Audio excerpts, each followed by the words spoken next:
il y a eu le nouvel album d'Orelsan voilà, qui est sorti et qui cartonne, et donc il y a toujours énormément de références à la ville de Caen, il y a toujours plein de clins d'œil à la ville de Caen, et donc je me suis dit voilà, que ce serait sympa d'aller un petit peu plus loin.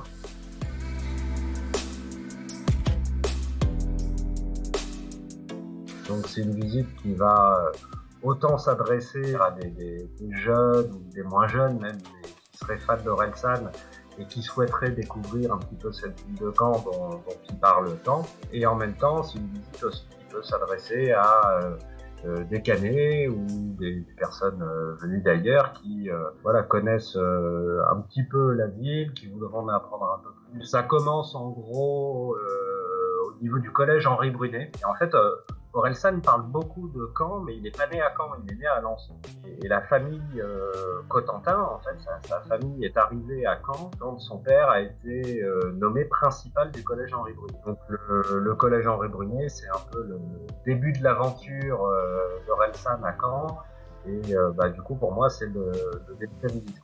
C'est ce que j'aime bien, c'est derrière le personnage, derrière l'artiste, et des lieux qui sont importants dans son parcours de vie ou son parcours artistique, on retrouve aussi quand même un petit peu d'histoire.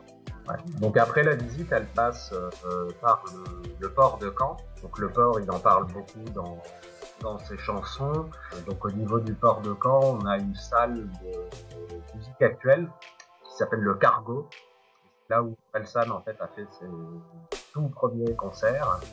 Et à quelques pas de cette salle du Cargo, il y a une fresque qui a été réalisée il y a 2 semaines par deux artistes, Solis et Horst, deux street artistes qui ont fait une fresque monumentale justement à l'effigie d'Orelsan. La visite ensuite, elle continue dans le centre-ville de Caen en direction du quartier des 4 ans. Donc, le quartier en fait tire son nom d'une vieille maison qui date de la fin du 15e siècle.